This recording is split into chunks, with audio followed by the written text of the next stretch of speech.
Hello everybody.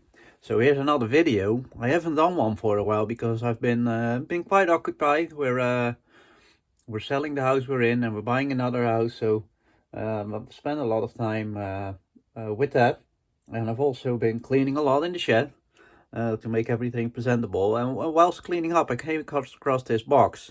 Now I didn't really remember it, but I think I've got it in a job lot, and there were some things in there that Ben wanted, and then I probably kept the rest. Or maybe I just bought everything. I don't remember. So it's gonna be a bit of a Jack Shed theme, a box full of tools. Now the incredibly nice thing about this job lot is all the tools are clean, basically, and everything that's rusty is probably because I've left it for quite a while. So yeah. Let's move it over here. There's quite a few interesting tools in there, as you probably already able to tell. But I'll move the box itself over to the side, and then I'll show you the tools, and I'll go through them. Yeah, let's get started. So I'm just gonna grab tools from the top of the box and show you them. Some I might work on, most of them I probably won't, just due to time issues. Now this, I have no idea what this is. It's a pretty old tool, being DRP, so that's war or pre-war, but I have no idea what it is. Maybe it's missing a part. I've got no clue. I can't figure it out. So if anybody knows, I'd be really interested. Then there's also this tool, which is a boardman or a fake boardman. So this is the American version, as you can tell. This is from the one on the right is from my Boardman. It's from my own collection. You've all seen it. It's a multi-tool, and this might be a German copy, because if you see the real one, you can see how finely it's been made. This one is much more crude. You can see the original grind. So it's quite an old tool. It's quite a nice thing to have. So that will get some waxing and being put away. Now this one I found quite interesting. This is a Bernard's copy. Again, I think a copy, because it's got no name on it. There's no Bernard's on it nowhere. But it's quite finely, it's quite nicely done, you know, and it's old. You can tell it's old. It's like, you know, you can see the teeth in there. They're just absolutely perfect. So what I'll do with this one, I'll wax it, and I'll put it in my user toolbox, because these are really good pliers, and I never use mine because, you know, they're collectible, or they're collectible to me anyway. So this will go in my user toolbox, so that's quite good. And then also these pliers, like, they're just regular pliers, but they're quite early German. And then they've got this mechanism on the back. I just find it very interesting, and these would be absolutely lovely if you would just lightly go over it with the belt sander and polish them. They would come out so nice. You know, you can see how it's adjustable with this. I've never seen a mechanism like that. Like, really interesting to me anyway. But that's that. I want to do that today, but I'm not gonna. Now this one, I'm quite good. This is a Ster color. That's in quite okay condition. This one, these things, they're all like, they're this high carbon steel, so they're all quite rusty, all of them. And I think these are somewhat collectible, or at least desirable. You see them on eBay for about 30 quid or so. So I think that's a good one. What I'll do, because this one is in such nice of a condition, I'll take this to the polishing wheel just to see how it comes up, because I think it'll come up nice, and then it'll also add some protection. So let's do that now first. So here it is. With some polishing work, well, you're limited what you can do with these things, because, you know, they're completely riveted, so you can't take them apart. To do sanding to get rid of the scarring that's in there. But, you know, it looks quite shiny, you know, from like a sort of 3-foot rule. I did do the outsides of the handles, as you can see, because that's easy to reach. And I took the jaws out, you know, to clean, polish them, and put some cold bluing on there, so that there's like a you know, the spring in there. They're all cold blued and it's waxed, and you know, the spring came out quite nice with the polish. So nice, quite a nice tool. Ster still makes them, and if you're interested, you can look them up. They're almost the same. They've got 2 screws in the head, and they've got a rubberized handle, and the only one I could find available in the Netherlands new was about 600 euros. So that was shocking, and you can find this style for about, at least in the US, for about $20 online.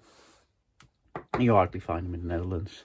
So I think, you know, that's a good way to put them in the drawer. And then also there was this person wrench,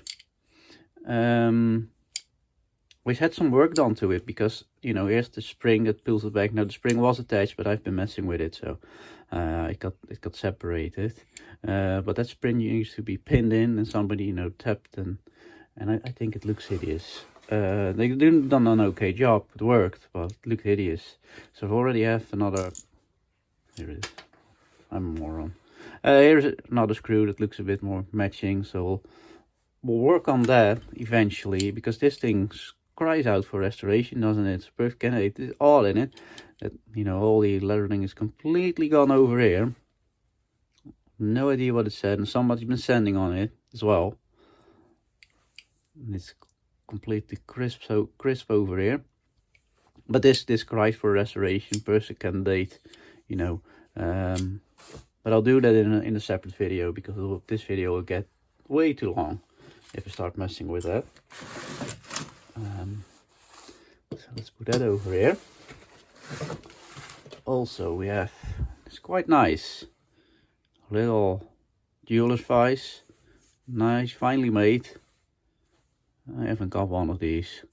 So that's quite a good addition to the shop, you know, holding things when you're wire wheeling or polishing.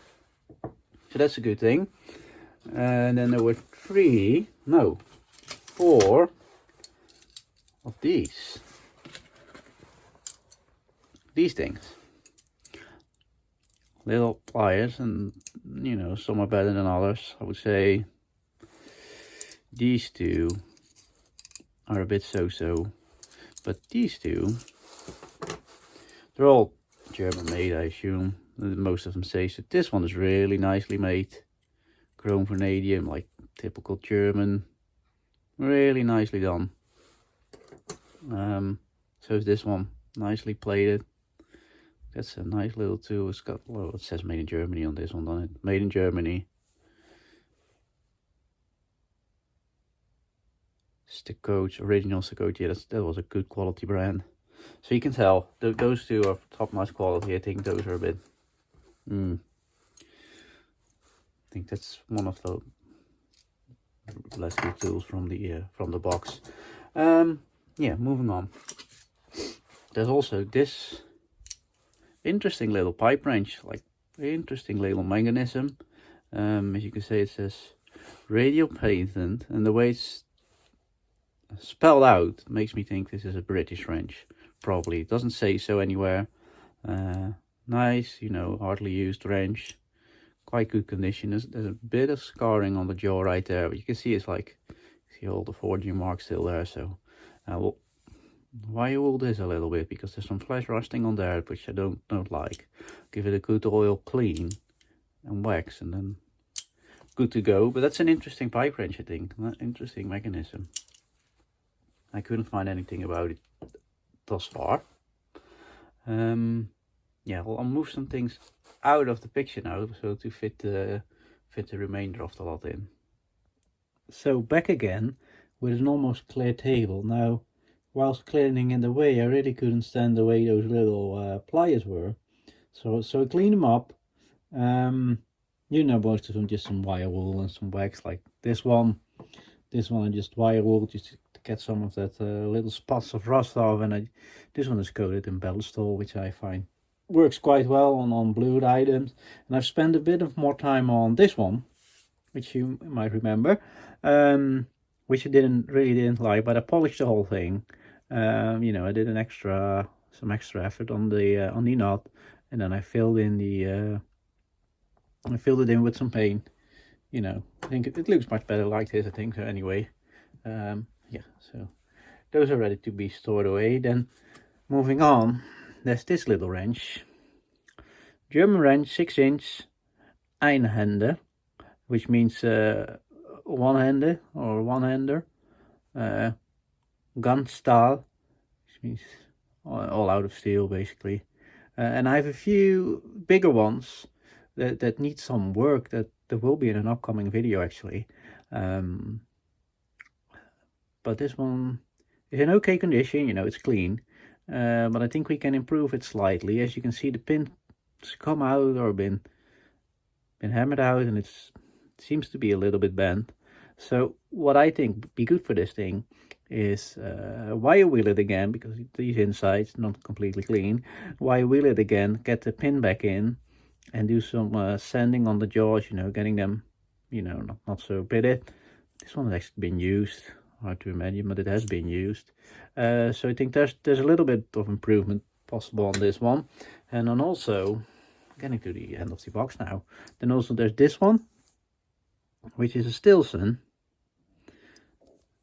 made by Walworth, like most of them.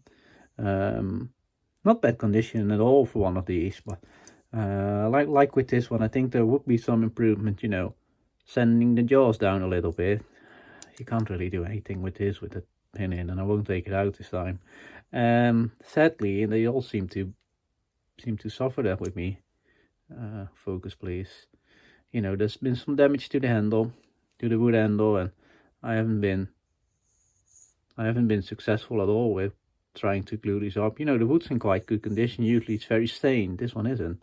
But the you know, the nut can do with some sanding and some derusting, and I'll take it off, and usually this shaft is all rusted as well, so we can clean and treat that. So let's get on with these two now. I just want to show you some, like, in between progress. The pin went in really easily, and this will probably come out again. So that worked. But when you tear into these, you know, can of worms this, you know, it's you know, the moisture is trapped in the wood, and you know, this is what you get. This horrible rust. And in my experience, you know, you can wire wheel it, and you can smear whatever potion on there, and it will start rusting again. However, you know, you can see all the rust in here. It's horrible crust. It's completely solid, this thing. However, we'll try our best, obviously. I've also noticed taking apart, this is definitely bent, which I really don't know how to address properly with you know, my capability. So I'm hoping for a bench press at some point, like a dake. So that will probably have to wait until there's like a dake in my life. You don't really notice it when, you know, when it's in. Well, I don't anyway. So yeah, let's you know, you can assess this damage here. It's pretty bad, really, isn't it? Yeah, let's get cracking on. So this is the one-handed wrench done up a little bit. I've sanded it and used the fiber wheel because I wasn't completely happy with the sanded finish I achieved myself. So think that looks rather nice. I'll put some wax on here, and I'll put some shellac on the handle, which darkens it a little bit, which I think would give a nice look. The handle of the pipe wrench is coming along quite good. As you can see, you know, I filled in the cracks, and I've tried to match the color up, which I wasn't really successful at. But at least these holes are filled up, and I must say they came out better than I've gotten them before. But I was able to put quite a bit of glue on the inside, which probably helped. So I used some true oil on this wood because I think it contains some linseed oil, so it'll feed the wood as well, which is drying now. It's still a bit sticky, and after it's dry, I'll I'll address the ferrule. The wrench itself is soaking, or at least that rusty part of the handle is soaking in some vinegar, trying to you know, get as much rust off as I can. You know, this head is coming along quite nicely. I need to do the top again. Not completely happy with that, but you know, it's coming along with wire wheeled half. There's a couple of more wrenches in the hole. There's this little wrench from the Acme wrench company, and I love this style wrench. I've got a big one that's about over 15 inches, I think, and they made them from 4-inch to I think 24-inch, which I'd love to see, because that big 15-inch wrench is impressive, and I can imagine how impressive the 24-inch is. This is the 4-inch one, which is the smallest one, which hasn't got the twisted handle, so I'm guessing this is the size up, so they'll go nicely together. And then last but not least is this pipe wrench, which is made by the Richard Hedder from Solingen. And I know this company, I think they still exist, and they make knives, and they've always made knives, and I didn't even know they made tools really, until I got this thing. You know, it's a bit dusty and the jaws are a bit pitted, so I'll clean this up as well. A bit of the same process as the other one. So I'll proceed on the Stilson wrench and on this wrench now. So all waxed up and clean. So these are the jaws on the Richard Hedder pipe wrench. You know, just some sanding work, some cleaning, some waxing. I'm quite happy with how this little wrench turned out. Done a bit of a polishing on the ferrule. I've coated the shaft in shellac quite heavily actually, and then again before assembling the whole thing, I coated I soaked it in ballastol, which forms a film. You know, and also, you know, will penetrate the wood a little bit, and it's also for protecting the wood. I hope that'll help. So, you know, I've cleaned the jaws, I've cleaned the end cap up. So, yeah, I think it looks quite nice, you know, in the drawer with the other ones. So, that was this haul. I've got a lot of other little holes, big holes, and I've got quite a few projects I want to get done before we move. Projects I wanting to have been done for years, and things I need to have done, like tools I'm actually gonna use. So yeah, hopefully there'll be another video soon. Thank you all for watching. Bye.